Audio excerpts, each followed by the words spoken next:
جو قرآن جیسی دولت کو پا کر بھی غنی نہیں ہوا وہ ہم میں سے نہیں ہے۔ یعنی بدقسمت ہیں وہ لوگ کہ جن کے پاس یہ کتاب ہے اور پھر وہ دائیں اور بائیں کے فلسفوں کی نظر ہو جاتے ہیں۔ بسم اللہ الرحمن الرحیم۔ عن عبداللہ ابن ابی نہیک قال لقینی سعد بن ابی وقاص فی السوق فقال التجار کسبا التجار کسبا سمعت رسول اللہ صلی اللہ علیہ وسلم یقول لیس منا من لم یتغن بالقرآن۔ یہ روایت ہم نے پچھلی نشست میں پڑھ لی تھی۔ میں نے عرض کر دیا تھا کہ یہ مسند حمیدی سے لی گئی ہے اور اس کا رقم 77 ہے۔ اس کا کچھ حصہ زیر بحث آ گیا تھا۔ اس پر جو حاشیہ میں نے لکھا ہے اس کا وہ حصہ بھی میں دوبارہ پڑھ دیتا ہوں، اس کی یاد دہانی ہو جائے گی، اور جو حصہ ابھی زیر بحث آنا ہے اس کے بعد ہم اس کی طرف توجہ کریں گے۔ یہ جو فرمایا کہ جو قرآن جیسی دولت کو پا کر بھی غنی نہیں ہوا وہ ہم میں سے نہیں ہے، یہ سعد بن ابی وقاص نے اپنے ایک ساتھی کو بازار میں کہا ہے۔ بازار میں جیسے میں نے بتایا تھا کہ ملاقات ہوئی اور انہوں نے دیکھا تو اپنے عزیز ساتھی یا صحابی کو یہ کہا کہ تم لوگ تو کمائی کرنے والے تاجر بن گئے ہو، کمائی کرنے والے تاجر۔ میں نے رسول اللہ صلی اللہ علیہ وسلم کو سنا ہے کہ آپ نے فرمایا جو قرآن جیسی دولت کو پا کر بھی غنی نہیں ہوا وہ ہم میں سے نہیں ہے۔ تو اس میں یہ پہلی بات کہ قرآن جیسی کتاب کو پا کر بھی غنی نہیں ہوا، یعنی ہدایت کے معاملے میں غنی نہیں ہوا۔ یہ بہت بڑی نعمت ہے اللہ تعالیٰ کی کہ ہمارے پاس یہ کتاب ہے اور یہ غنی کر دیتی ہے۔ یعنی اس کے بعد جو اس کائنات سے ماوراء حقائق کی جستجو ہے اس کا آخری جواب مل جاتا ہے۔ اسی لیے یہ بتا دیا گیا ہے کہ جتنا تمہارے لیے موزوں تھا، جس حد تک تم سمجھ سکتے تھے، تمہارے خالق نے تمہاری فطرت کا پورا لحاظ کر کے وہ سب باتیں بتا دیں۔ یعنی ہدایت کے معاملے میں غنی نہیں ہوا اور یہی سمجھتا رہا کہ یہ کتاب اس کے لیے کافی نہیں۔ یعنی بدقسمت ہیں وہ لوگ کہ جن کے پاس یہ کتاب ہے اور پھر وہ دائیں اور بائیں کے فلسفوں کی نظر ہو جاتے ہیں۔ اس کے سوا یعنی قرآن کے سوا، اس سے آگے اور اس سے بڑھ کر اسے کچھ اور چیزوں کی بھی ضرورت ہے، یعنی ان مقاصد کے لیے جن کے لیے قرآن نازل ہوا ہے، جن سے وہ اکتساب ہدایت کر سکے، یعنی اپنی حقیقت جان سکے، کائنات کا مقصد جان سکے، کائنات میں کیا کرنا ہے اس کو سمجھ سکے، موت کا کیا نتیجہ نکلنا ہے اس کے بارے میں کوئی رائے قائم کر سکے۔ یہ اصل میں بنیادی مسائل ہیں جو دین میں زیر بحث آتے ہیں۔ تو فرمایا کہ ان کے لیے تو قرآن غنی کر دیتا ہے۔ یہ ظاہر ہے کہ قرآن پر، قرآن کی خدا کی کتاب اور دین و شریعت کے لیے میزان اور فرقان ہونے پر عدم اعتماد کا اظہار ہے۔ اگر کوئی آدمی یہ کرتا ہے تو پھر یہ ہے۔ تو آپ نے فرمایا تھا کہ وہ ہم میں سے نہیں ہے، جس کے بعد کوئی شخص اپنے آپ کو مسلمان نہیں کہہ سکتا۔ گویا مسلمان اگر رہنا ہے تو یہاں ان روایتوں میں بیان ہو رہا ہے کہ پھر یہ کرنا ہوگا، پھر یہ کرنا ہوگا، یہ اخلاق ہونے چاہیے، یہ کردار ہونا چاہیے، وہ سب باتیں بیان ہو رہی ہیں پچھلی نشستوں سے۔ تو یہاں فرمایا کہ اس کا ایک تقاضا یہ بھی ہے کہ قرآن سے غنی ہو جاؤ اس معاملے میں جس کی تعلیم قرآن دینے کے لیے آیا ہے۔ یہ بہت بڑی نعمت ہے۔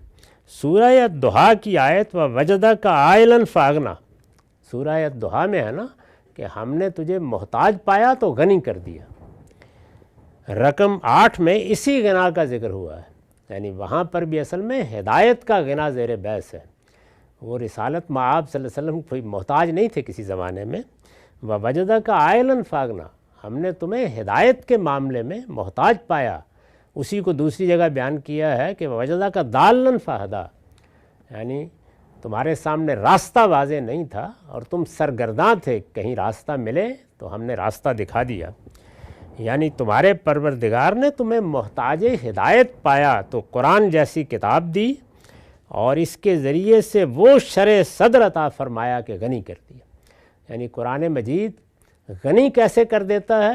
دنیا کا کوئی فلسفہ، کوئی حکمت، الہیات اور مابعد طبیعیات یا کائنات کی حقیقت کے بارے میں آپ کو کچھ دینا تو ایک طرف رہا، تذبذب، ریب اور تشکیک سے ایک قدم نکالنے کے قابل بھی نہیں، لیکن یہ کتاب غنی کر دیتی ہے۔ نبی صلی اللہ علیہ وسلم کے اس ارشاد میں قرآن سے متعلق یہی حقیقت بیان ہوئی ہے۔ یہ تو پہلے حصے کا ذکر تھا، یعنی جس میں حضور نے فرمایا کہ جس نے قرآن کو پا کر بھی اپنے آپ کو غنی نہیں سمجھا وہ ہم میں سے نہیں ہے۔ تاہم سعد بن ابی وقاص رضی اللہ عنہ نے یہاں اس کے ایک دوسرے پہلو کی طرف بھی توجہ دلائی، یعنی پوری روایت کا پورا واقعہ یہ ہے کہ انہوں نے اپنے ایک ساتھی کو بازار میں دیکھ کر کہا ہے کہ کیا خوب آپ تاجر ہو کے کمائی کر رہے ہو۔ تو یہ ظاہر ہے کہ ایک دوسرا پہلو ہے جس کی طرف انہوں نے توجہ دلائی۔ یہ رسالت مآب صلی اللہ علیہ وسلم کے الفاظ نہیں ہیں، رسالت مآب صلی اللہ علیہ وسلم کے الفاظ تو وہی ہیں جس کی وضاحت ہو گئی۔ تاہم سعد بن ابی وقاص رضی اللہ عنہ نے یہاں اس کے ایک دوسرے پہلو کی طرف توجہ دلائی ہے، اور وہ یہ ہے کہ حاملین قرآن کے لیے، یعنی جن کو اللہ نے قرآن دیا ہے، حاملین قرآن کے لیے اصلی دولت وہ نہیں جو بازاروں میں جا کر تجارت کرنے سے حاصل ہوتی ہے۔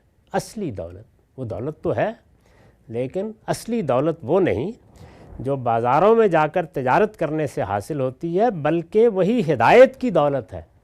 یعنی اگر انسان دیکھے تو یہ تجارت اور یہ جد و جہد یہ اصل میں اس کو دنیا میں زندگی گزارنے کی دولت دیتی ہے، اور اس کی اصل زندگی کے لیے جو دولت درکار ہے وہ قرآن دیتا ہے۔ تو اس لیے اصلی دولت کون سی ہے؟ بلکہ وہی ہدایت کی دولت ہے جو قرآن کی آیتوں کے مطالعے سے ملتی اور آدمی کو ایسا صاحب ثروت، امیر کبیر بنا دیتی ہے کہ اس کے مقابلے میں درہم و دینار کے ڈھیر بھی اس کے لیے پرے کا سے زیادہ اہمیت نہیں رکھتے۔ وہ اس کو جب نعمت سمجھ لیتا ہے تو پھر دنیا کی دولت اس کے لیے بے معنی ہو جاتی ہے۔ چنانچہ وہ اگر اس کے سچے حاملین ہیں جن کو اللہ نے قرآن جیسی دولت دی ہے، تو ان سے بجا طور پر توقع کی جاتی ہے کہ وہ یہ درہم و دینار بھی ضرور کمائیں، یہ دنیا کی ضرورت ہے، اس لیے کہ قرآن نے درہم و دینار کے حصول کی جد و جہد کو بھی فضل خداوندی کی تلاش سے تعبیر کیا ہے۔ قرآن دولت کو مذمت کی نگاہ سے نہیں دیکھتا، خیر کہتا ہے، اور یہ کہتا ہے کہ جب تم دولت تلاش کرنے نکلتے ہو تو تم اصل میں اپنے پروردگار کا فضل تلاش کرنے نکلتے ہو۔ مگر ان سے محرومی کو، تاہم ہر شخص اس میں کامیاب نہیں ہوتا، دنیا میں بڑی محرومیاں ہیں، مگر ان سے محرومی کو، یعنی اگر دنیا کے درہم و دینار جد و جہد کے باوجود بھی نہ ملیں تو ان سے محرومی کو کبھی فقر و احتیاج خیال نہ کریں۔ یہ نہ سمجھیں کہ ہم محتاج ہو گئے، بلکہ یہی سمجھیں کہ ان کے پاس اگر قرآن جیسا خزینہ حکمت ہے تو وہ دنیا کے سب اغنیاء سے بڑھ کر غنی ہے۔ قرآن کے ماننے والوں میں یہ کاملین کا طرز فکر ہے۔ عوام کے لیے تو بس کافی ہے وہ، لیکن وہ لوگ جو درجہ کمال کو پہنچنا چاہیں ان کے لیے قرآن کو یہ حیثیت دینی چاہیے، وہ قرآن کو یہاں رکھیں۔ اور سعد رضی اللہ عنہ نے اپنے انہی ساتھیوں کو اس طرف توجہ دلائی ہے جن سے وہ اس درجہ کمال کے آرزو مند ہونے کی توقع کر سکتے تھے۔ گویا وہ اپنے مخاطب کو بتا رہے ہیں کہ تمہیں تو اصل میں اس دولت کا طالب ہونا تھا، ان کو توجہ دلا رہے ہیں۔ تو یہ گویا تقابل کر کے انہوں نے بتایا کہ قرآن کتنی بڑی دولت ہے، کتنی بڑی نعمت ہے، اور جس وقت انسان ہدایت نہ پا سکے تو یہ کیا چیز ہے جو مل جاتی ہے تو آدمی کو ہر چیز سے غنی کر دیتی ہے۔ وآخر دعوانا الحمدللہ رب العالمین۔